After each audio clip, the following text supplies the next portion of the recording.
ഏതായാലും മന്ത്രിസഭയുടെ സത്യപ്രതിജ്ഞ കഴിഞ്ഞ് കാര്യങ്ങളൊക്കെ അങ്ങനെ ഭംഗിയായി പോയിക്കൊണ്ടിരിക്കുന്നതിനിടയിലും ഒരു വിവാദം ഇപ്പോഴും ഉണ്ടായിരിക്കുന്നത് റിനി ആൻ ജോർജ് എന്ന ആ നടി അവർ ആ സത്യപ്രതിജ്ഞ ചടങ്ങിൽ എത്തി അവിടെ കൂക്കുളിക്കുന്നതൊക്കെ നമ്മൾ കഴിഞ്ഞ ദിവസം ചർച്ച ചെയ്യുന്നതാണ്. പക്ഷേ അവർ വേദിയിലെത്തി രേവന്ത് റെഡ്ഡി ഉൾപ്പെടെയുള്ള VVIPകൾക്കൊപ്പം നിന്ന് ചിത്രമെടുത്തിരുന്നു. ഇതിനെതിരെ ഇപ്പോൾ കോൺഗ്രസ്സിലെ തന്നെ വലിയൊരു വിഭാഗം സാമൂഹ്യ മാധ്യമങ്ങളിൽ വലിയ തോതിലുള്ള വിമർശനമായി രംഗത്തെത്തിയിരിക്കുകയാണ്.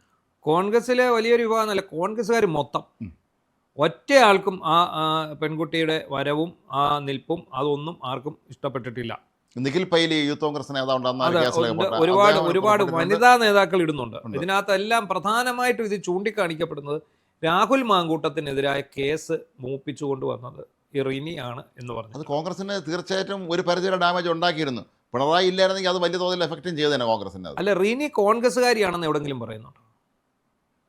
റിനി കോൺഗ്രസ്സുകാരിയാണെന്ന് എവിടെയും പറയും. പക്ഷെ റിനി സതീശൻ എന്ന് പറയുന്ന മുഖ്യമന്ത്രിയുടെ അടുത്ത ഒരു ആളാണ് എന്നുള്ളത് അവകാശപ്പെടുന്നതാണെങ്കിലും കേക്കച്ചൻ എന്നൊക്കെ പറഞ്ഞൊരു ട്രോളൊക്കെ ഇറങ്ങുന്നുണ്ട്. അപ്പം റിനിയെ സംബന്ധിച്ചിടത്തോളം ആ രാഹുൽ മാങ്കൂട്ടത്തിന് എതിരായിട്ടുള്ള ആ ഒരു കേസുകൾ പുകമറയാണല്ലോ ആദ്യം സൃഷ്ടിക്കുന്നത്. CPMന്റെ രീതി എന്താണ്? വെടക്കാക്കി തനിക്കാക്കും. അവരെന്താ ചെയ്യുന്നത്? ഒരാളെ നശിപ്പിക്കണമെങ്കിൽ ഇവരാദ്യം ഒരു പുകമറ സൃഷ്ടിക്കും, വലിയൊരു പുകമറ ഉണ്ടാക്കും. ഈ രാഹുൽ മാങ്കൂട്ടത്തിന് ശേഷം ഇവർ റോജി എം ജോണിനെ ലക്ഷ്യമിട്ടിരുന്നു. പക്ഷേ അത് നടന്നിട്ടില്ല. റോജി എം ജോണിന് വേണ്ടി ഇവർ ആ വല വിരിച്ച് ഈ രീതിയിൽ ഒരു പ്രചാരണമായിട്ട് വന്നിരുന്നതാണ്. എന്തോ അപകടം മണത്തിട്ടാവാം ആ സംഭവത്തിൽ നിന്ന് അവർ പിന്മാറി. പക്ഷെ രാഹുൽ മാങ്കൂട്ടത്തിനെ കൃത്യമായ ആസൂത്രണത്തോടു കൂടിയാണ് ഇവർ കുടുക്കിയത്. നമ്മളിപ്പോഴും പറയുന്നത് എന്താണ്? രാഹുൽ മാങ്കൂട്ടം പെണ്ണുപിടിക്കാൻ പോയി, യാഥാർത്ഥ്യമാണ്. പക്ഷേ ആ പെണ്ണുപിടുത്തം അയാളുടെ സ്വകാര്യത മാത്രമായിരുന്നു. അയാളൊരു മനുഷ്യനാണ്, ഒരു ജനപ്രതിനിധിയാണ്. ആ സ്വകാര്യത കുത്തിപ്പൊക്കി പുറത്തു കൊണ്ടുവന്നത് അതിൽ ഉണ്ടായിരുന്ന സ്ത്രീകളോ രാഹുൽ മാങ്കൂട്ടോ അല്ല. ഇത് മൂന്നാമതൊരു വ്യക്തിയാണ് ഇത് കൊണ്ടുവരുന്നത്. അപ്പോൾ ഇതിനകത്ത് ആദ്യം എന്താ ഇവർ പുകമറ സൃഷ്ടിക്കുന്നത്?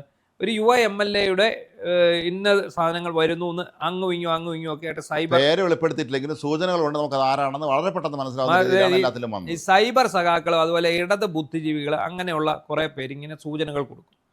ആ സൂചനകൾ കൊടുത്തിട്ട് കുറച്ച് കഴിയുമ്പോഴത്തേക്ക് വീണ്ടും എന്ത് എടുക്കുന്നു? അത് രാഹുൽ മാങ്കൂട്ടം ആണെന്നുള്ള രീതിയിൽ രാഹുൽ മാങ്കൂട്ടത്തിൻ്റെ പേര് പറഞ്ഞ് തുടങ്ങുന്നു. അതും പക്ഷേ ഏറ്റുപിടിക്കുന്നില്ല. കാരണം ഇവിടുത്തെ മുഖ്യധാരാ മാധ്യമങ്ങൾ അത് ഏറ്റുപിടിച്ചില്ല.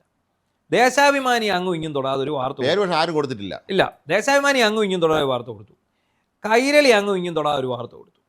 അങ്ങനെ ഇരിക്കുമ്പോഴാണ് ഈ റിനി ആൻ ജോർജിൻ്റെ രംഗപ്രവേശം. ഈ റിനി ആൻ ജോർജ് രംഗപ്രവേശം നടത്തുന്നത് എന്തോ ഫേസ്ബുക്ക് പോസ്റ്റ്. അപ്പോഴത്തേക്ക് അതിനകത്ത് നല്ല സൂചന വന്നു, ഇത് രാഹുൽ മാങ്കൂട്ടത്തിനെതിരെയാണ്. അപ്പോഴും രാഹുൽ മാങ്കൂട്ടത്തിൻ്റെ പേര് പറഞ്ഞിട്ട് രാഹുൽ മാങ്കൂട്ടം ഇതിൽ അസ്വസ്ഥനല്ല, അയാൾ പ്രതികരിക്കുന്നില്ല. അപ്പോഴത്തേക്ക് ഇത് ഒരു സൈഡിൽ നിന്ന് പാർട്ടി ചാനലും ഈ കൈരളി ചാനലിനെയും ദേശാഭിമാനിയേക്കാളും വലിയ CPMന്റെ 2 ചാനലുകൾ ഇവിടെ ഉണ്ടായിരുന്നു. ആ ചാനലുകാരും കൂടെ ഈ പെൺകുട്ടിയെ പോയി കാണുന്നു. ആ പെൺകുട്ടിയെ പോയി കാണുമ്പോഴും സൂചന മാത്രമാണ് കൊടുക്കുന്നത്, പേര് പറയുന്നില്ല. എന്നാൽ ആൾ ഇന്നതാണ് എന്നുള്ള രീതിയിൽ കൊടുക്കുന്നു. അപ്പോൾ എന്താണ്, ഇനി പേര് മാത്രം വന്നാൽ മതി, ലക്ഷണങ്ങളെല്ലാം ആയിക്കഴിഞ്ഞു.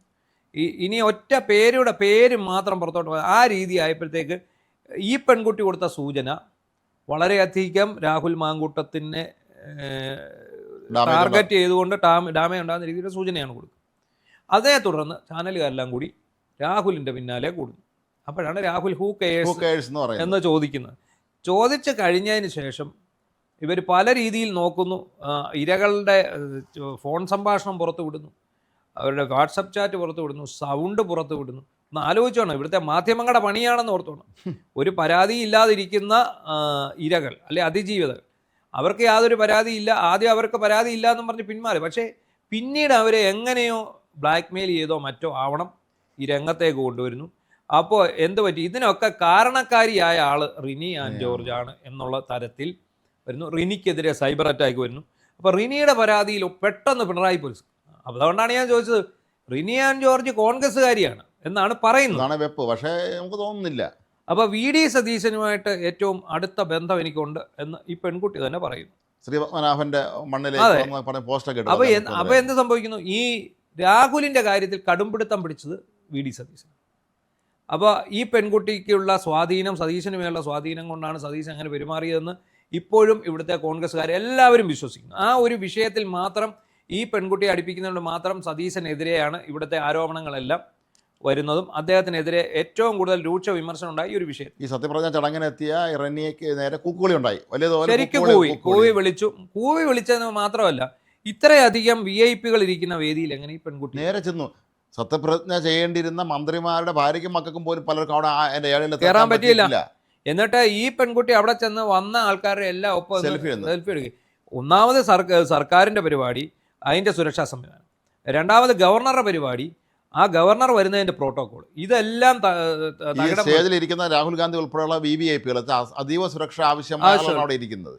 അപ്പോൾ അവിടെ ചെന്ന് കയറാൻ തക്ക സ്വാതന്ത്ര്യം എന്തുകൊണ്ട് ഈ പെൺകുട്ടിയെ അവിടെ തടഞ്ഞില്ല? അതാണ് ചോദ്യം. എന്തുകൊണ്ട് അപ്പോൾ അത്രയ്ക്ക് സ്വാധീനം എവിടെയുണ്ട്? ഈ സർക്കാരിൽ ഈ പെൺകുട്ടിക്ക് ഉണ്ടെന്നുള്ളത് വ്യക്തമായി. അപ്പോൾ അതിനെ തുടർന്ന് ഇന്നലെ തൊട്ട് അതിരൂക്ഷമായ സൈബർ ആക്രമണമാണ് നടക്കുന്നത്. സൈബർ ആക്രമണത്തിൽ എനിക്ക് യാതൊരു ഇതുമില്ല എന്നൊക്കെ അത് പറഞ്ഞിട്ടുണ്ട്. അല്ല, മാത്രമല്ല പെൺകുട്ടി പിണറായിയുടെ ഒരു വാക്ക് കടമെടുത്തിട്ടുണ്ട്. കുലംകുത്തികളുടെ ഓരിയിടലാണ് ഈ നടക്കുന്നതെന്ന് പറഞ്ഞിട്ട്. അതെ, കുലംകുത്തി എന്ന് പറഞ്ഞാൽ പിണറായിക്ക് ഇഷ്ടപ്പെട്ട വാക്കാണ്. അപ്പോൾ കുലംകുത്തികളുടെ ഓരിടലാണ് സോഷ്യൽ മീഡിയയിൽ തനിക്കെതിരെ നടക്കുന്ന ഈ ഒരു വിമർശനം എന്നാണ് ആ പെൺകുട്ടി ഇപ്പം മറുപടിയായിട്ട് പറഞ്ഞിരിക്കുന്നത്. അതായത് ഒരു പാർട്ടിയെയും അതിൻ്റെ ഒരു യുവ നേതാവിനെയും ഇല്ലായ്മ ചെയ്യാൻ വേണ്ടി CPM-ന്റെ പൊളിറ്റിക്കൽ സെക്രട്ടറി അടക്കമുള്ളവർ ചേർന്ന്, മുഖ്യമന്ത്രിയുടെ പൊളിറ്റിക്കൽ സെക്രട്ടറി അടക്കമുള്ളവർ ചേർന്ന് നടത്തിയ ഒരു വലിയ വേട്ടയാണ് നടന്നത് ഈ രാഹുലിനെതിരാണ്. അതിന്റെ ചട്ടുകമാകാൻ പോയ ആളാണ് ഇപ്പോൾ വന്നിട്ട്, അതായത് ഈ പാർട്ടിയെയും യൂത്ത് കോൺഗ്രസിനെയും സംഘടനാ സംവിധാനത്തിൽ കേരളത്തിലെ ജനങ്ങളെ മുഴുവൻ എതിർപ്പ് വിളിച്ചു വരുത്തിയ ഒരു സംഭവമായിരുന്നു ഈ രാഹുലിന്റെ വിഷയം.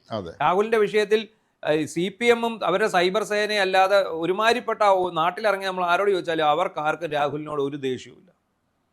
അപ്പോൾ അങ്ങനെ ഈ പാർട്ടിയെ പ്രതിസന്ധിയിലാക്കി, ഒരു ചെറുപ്പക്കാരൻ്റെ ജീവിതം ഇല്ലാതാക്കി, ഒരു യുവ MLA നിയമസഭയിൽ വേണ്ട ഒരാളാണ്, അയാളെ ഇതിൻ്റെ അടുത്ത് ആക്കാതെ പോയ ഒരു ആളാണ്. ആ ആളിന് ഇവിടുത്തെ അകത്തളങ്ങളിൽ വലിയ സ്വാധീനം. ഈ അവതാരങ്ങളെന്ന് പണ്ട് പിണറായി വിശേഷിച്ചതുപോലെ ഇനി ഇതുപോലെ പല അവതാരങ്ങൾ വരുമോ നമുക്കറിയില്ല. കാരണം ഇതെല്ലാം നിലവിലുള്ള അധികാര കേന്ദ്രങ്ങളെയും മറികടന്നുകൊണ്ട് പുതിയൊരു അധികാര ശക്തികൾ ഉണ്ടാകുന്നൊരു സമയമാണ്. കാര്യം പുതിയ മന്ത്രിസഭ വരികയാണ്. ആ കൂട്ടത്തിൽ ഇങ്ങനെയുള്ള ആളുകളൊക്കെ വരുന്നു എന്ന് പറയുമ്പോഴേ ഈ സകല വിലക്കുകളും ലംഘിച്ചുകൊണ്ട് ഇവർക്ക് വേദിയിലെത്താൻ കഴിയുക എന്നുള്ളത് ഒരു പ്രധാനപ്പെട്ട കാര്യമാണ്. ഈ മുഖ്യമന്ത്രി VD സതീശനെ സംബന്ധിച്ചിടത്തോളം അദ്ദേഹത്തോട് നമുക്ക് വളരെ ആദരവും ബഹുമാനവും ഉണ്ട്. ഇത്തരം ആൾക്കാരെ ഒഴിവാക്കി നിർത്തണം. കാരണം സ്വന്തം പാർട്ടിക്കാർക്ക് താല്പര്യമില്ല, സ്വന്തം പാർട്ടിയിലുള്ളവർക്ക് ആർക്കും ഒരാൾക്ക് പോലും അവരെ താല്പര്യമില്ല. അങ്ങനെ താല്പര്യമില്ലാത്ത വരുന്ന ഒരാൾ എല്ലാ പ്രോട്ടോക്കോളുകളും ലംഘിച്ചുകൊണ്ട് ഒരു സത്യപ്രതിജ്ഞാ വേദിയിലൊക്കെ കയറുക. അപ്പോൾ അതിന് തക്കതായിട്ടുള്ള ഒരു സ്വാതന്ത്ര്യം അങ്ങനെ ഉണ്ടെങ്കിൽ മുഖ്യമന്ത്രി കസേര വരെ പോയിരിക്കുമല്ലോ ഇങ്ങനെയാണെങ്കിൽ. അതാണ് പറയുന്നത്. ഈ ഇത്തരക്കാരെ സംബന്ധിച്ചിടത്തോളം ഓർമ്മയുണ്ടായിരിക്കും, ഒരു സ്ഥലത്തെ പ്രധാന പയ്യൻസ് എന്ന സിനിമയിൽ ജഗതിയുടെ കഥാപാത്രം കോക്കസ് സലീം. കോക്കസ് സലീം ആരാണ് നമുക്കറിയാം, പേര് പറഞ്ഞിട്ട് ജീവിച്ചിരുന്ന ഒരാളാണ് കർണാടക മുഖ്യമന്ത്രിയുടെ സമയത്ത്. ഇയാൾ ആവേദം തന്നെ കസേരക്കാരൻ എന്നിട്ട് ഫോൺ ചെയ്ത് DGP ആക്കി പിടിച്ച് വരണമെന്നുണ്ടോ. വയനാട്ടിൽ നിന്ന് അയാളെ ഇങ്ങോട്ട് അടിച്ചാൽ ഇടുക്കിയിൽ നിന്ന് സലീമിനെ അങ്ങോട്ട് അടിക്കുക, സർക്കിൾ അല്ലേ ഒന്ന് സർക്കിൾ അടിക്കട്ടെ എന്നൊക്കെ പറയുന്ന ഒരു ഡയലോഗുണ്ട്. എന്ന് പറഞ്ഞ പോലെ ഇതുപോലെ ഒരുപാട് ആൾ കയറാൻ സാധ്യതയുണ്ട്. ഇത്തരം ആൾക്കാരെ ഒഴിവാക്കിയാണ്. കാരണം പാർട്ടിക്കാർക്ക് താല്പര്യമില്ല, പൊതുജനങ്ങൾക്ക് താല്പര്യമില്ല, കോൺഗ്രസിലെ പ്രവർത്തകർക്കോ അനുഭാവികൾക്കോ ഇവിടെ വോട്ട് ചെയ്ത ഒരാൾക്കും താല്പര്യമില്ല. കാരണം അത് നമുക്ക് ആ സോഷ്യൽ മീഡിയ നോക്കുമ്പോൾ അറിയാം. ഈ പെൺകുട്ടി അവിടെ ചെന്നിരുന്നതിനെതിരെ കോൺഗ്രസ്സുകാരായിട്ടുള്ളവരെല്ലാം പോസ്റ്റ് ഇടുന്നുണ്ട്. ആ പോസ്റ്റ് എല്ലാം അടിയും ഒരാൾ പോലും വന്ന് ഈ കുട്ടിക്ക് അനുകൂലം പറയുന്നുണ്ട്. ഞങ്ങൾ തല്ലുകൊണ്ടവരാണ്, ഞങ്ങൾ ജയിലിൽ കിടന്നവരാണ്. ജയിലിൽ കിടന്ന ആളാണ്, അത് നിഖിൽ പൈലിയ പറഞ്ഞത്. ജയിലിൽ കിടന്നവരാണ്, തല്ലുകൊണ്ടവരാണ്, തലയടിച്ച് പൊട്ടിക്കപ്പെട്ടവരാണ് പോലീസുകാരെ CPM-കാരുടെ കയ്യിൽ നിന്ന്. അങ്ങനെയുള്ള ഞങ്ങൾ ഏഴാംകോട്ടയ്ക്ക് വെളിയിൽ നിന്ന് സത്യപ്രതിജ്ഞ നടക്കുന്നതിൻ്റെ അടുത്തുപോലെ എത്താൻ കഴിയാതിരിക്കുമ്പോൾ ഇങ്ങനെ നമ്മുടെ പാർട്ടി ഇത്രയും ഡാമേജ് ഉണ്ടാക്കിയ ഒരാൾ ബേജി കയറി VVIP-കളുടെ കൂടെ ചിത്രം എടുക്കാന്ന് പറഞ്ഞത് എവിടത്തെ രീതിയാണെന്നാണ് അവർ ചോദിക്കുന്നത്. അതിന് അത് ആ പെൺകുട്ടിയെ നേരത്തെ പറഞ്ഞിട്ടുണ്ട്. VD സതീശൻ എനിക്ക് ഏറ്റവും അടുത്ത ആളാണ്, കേക്കച്ചൻ എന്നൊരു ട്രോള് പോലും വന്നത് ഉണ്ട്. അതങ്ങനെയാണ് കേക്കച്ചൻ എന്നുള്ള പേര് വന്നത്. എന്താണെങ്കിലും ശരി, VD സതീശനെ കാത്തിരിക്കുന്ന വലിയ പ്രശ്നങ്ങളിൽ ഒന്നായിട്ട് ഇത് മാറാൻ സാധ്യതയുണ്ട്. ഇതുപോലെയുള്ള ആൾക്കാരുടെ കടന്നുകയറ്റം എന്നുള്ളത് മുഖ്യമന്ത്രി എന്നുള്ള നിലയിൽ നിയന്ത്രിക്കേണ്ടത് അദ്ദേഹത്തിൻ്റെ തന്നെ. ശ്രദ്ധിച്ചില്ലെങ്കിൽ അവസാനം അദ്ദേഹത്തിന് കർണാടക സംഭവിച്ചത് പോലുള്ള ഒരു അബദ്ധം അദ്ദേഹത്തിന് സംഭവിക്കാം. ഈ അവതാരങ്ങളെല്ലാം കൂടെ സംഭവിച്ചു. അവസാനം എന്താണ് വലിയ തത്വം പറഞ്ഞ പിണറായി വിജയൻ വരെ സംഭവിച്ചു. അപ്പോൾ അതുകൊണ്ട് അവതാരം എൻ്റെ പേരും പറഞ്ഞ് കുറേ അവതാരങ്ങൾ ഇറങ്ങും, അതിന് സൂക്ഷിച്ചോളൂ എന്ന് പറഞ്ഞിട്ട് ഈ അവതാരങ്ങളെല്ലാം കൂടെ ചേർന്ന് പിണറായി വിജയനെ ചുരുട്ടി. അതാണ്. അതുകൊണ്ട് VD സതീശൻ അക്കാര്യം ശ്രദ്ധിച്ചാൽ നല്ലതായിരിക്കും. കാരണം ഇത് മറ്റ് രാഷ്ട്രീയ കക്ഷികളിൽ നിന്നുള്ള സ്വന്തം പാർട്ടിയിൽ നിന്നാണ് ഇത്രയും വലിയൊരു എതിർപ്പ് ഉയർന്നുള്ള കാര്യം അദ്ദേഹം പ്രത്യേകം ശ്രദ്ധിക്കണം.